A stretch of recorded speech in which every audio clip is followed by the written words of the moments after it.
This is Andreas. Hey, Jared. Yeah. Oh, and I'm Jared Gross. And this is our project. Project memory. Excuse me, Mr. Barbarossa? Oh, hey. So you asked me what memory was, right? Yeah, what is the definition of memory? Memory is the active system that receives information from the senses, puts that information into a usable form, and organizes it as it stores it away, and then retrieves the information from storage. Thank you, sir. Go. Putting information into your brain is also defined as encoding. Encoding is a set of mental operations that people perform on sensory information to convert that information into a form that is usable into the brain's stored systems. Now, keeping that memory or said information there is called storage.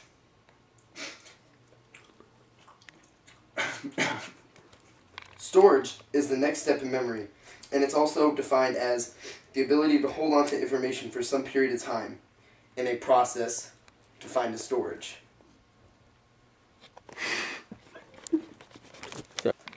The third and final step to memory is called retrieval, which is dumbed down to the more common people as getting the memory out of your brain. The biggest problem people have with retrieval is getting the information they know out of storage, said the second stage.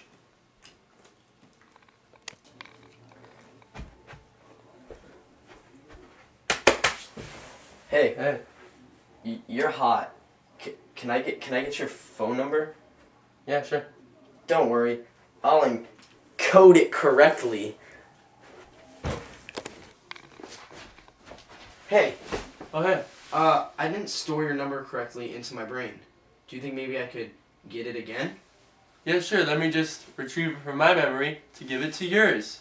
The third level of processing of memory. So, what is it? Dude, I did not sign up for that. I don't know what to say after that. You're supposed to say it. Now we're going to explain the subsets of sensory memory, which is defined as the point at which information enters the nervous system throughout the sensory systems, such as eyes, ears, and so on. Iconic memory. Visual sensory memory lasting only fractions of a second. Yo, Andreas. Yeah. Yo, do you see that kid earlier that ran by without a shirt on? Yeah, dude. Dang, you must have been using your iconic memory for that, huh? Pretty good, man. Fractions of a second stored. Yeah. Another form of sensory memory is called eidetic imagery, most commonly referred to as photographic memory. It is defined as the ability to access a visual memory over a long period of time. Some people claim to have photographic memories actually mean that they have very good memories. So it's not actually eidetic imagery.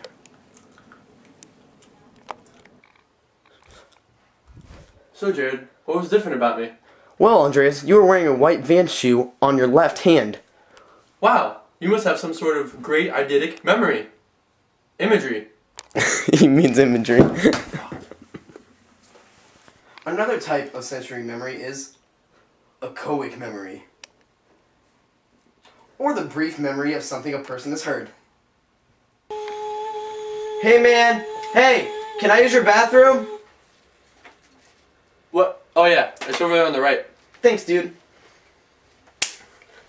Don't forget to wash your hands.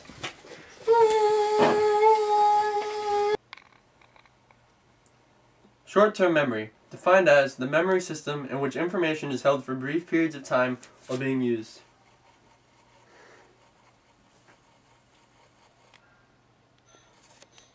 Hey yo, Jared, what's for dinner? Who, me? Yeah. Hey mom! Yeah? What's for dinner? Noodles! Hey Andreas? Yeah? The dinner is noodles. Sounds good. Short-term memory.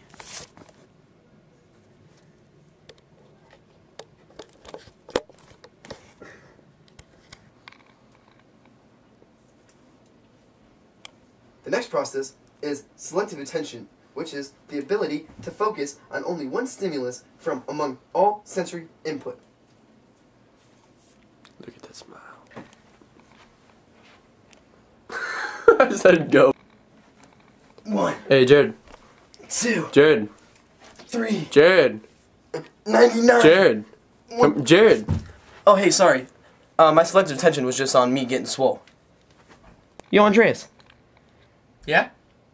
What is working memory? Well, let's read the definition. From the book. Working memory, an active system that processes the information in short-term memory.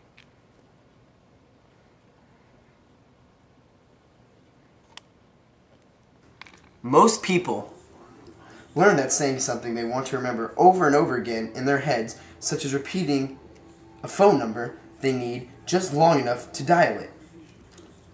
This can help them remember longer processes like those described as maintenance, rehearsal.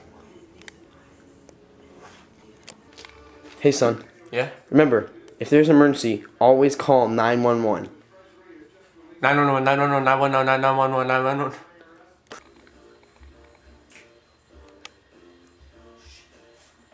The third stage of memory is long-term memory, parenthesis, LTM, end parenthesis. The system into which all the information is placed to be kept more or less permanently. Hey, Andreas. Yeah? Hey, remember last year we went on that cruise? Oh yeah, to Japan, right? Oh, yeah. With the Asians. That was cool. That was fun, yeah. It's in my long-term memory. That's how I remembered it, because it was almost 6 years ago. Even though we said a year ago. Yeah. Okay. So, Andreas, what's next? Elaborative rehearsal.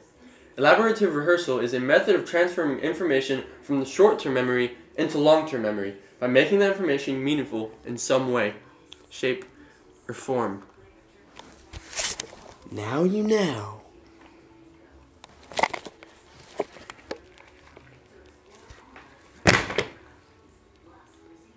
So Jared, how do you remember Barbarossa?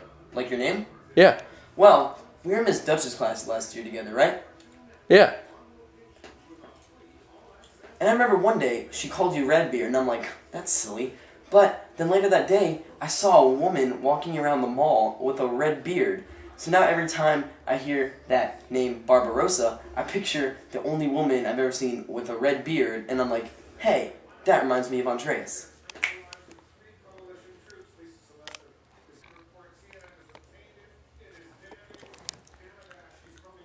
Procedural memory, or non-declarative memory in your long term, are memories for skills that people know how to do, like tying your shoes or riding a bicycle. Hey, Andreas. Yeah. You know you're using your procedural memory knowing how to ride that bike, right? Yeah. Isn't that cool? Yeah. Yeah. Declarative memory is a type of long-term memory containing information that is conscious and known. 2 + 2 = 4, and we live on planet Earth. Thank you for watching our project video on memory. Memory. We hope that you enjoyed it as much as We enjoyed you watching it. Happy birthday. Bye. First, I'll call you in a I second. got the book. Oh, I'm right here, right? Say happy birthday. Stop, that's creepy. Don't forget tomorrow's birthday. Guys, we have a problem. Anything you have to say to the camera? No. So yes? No.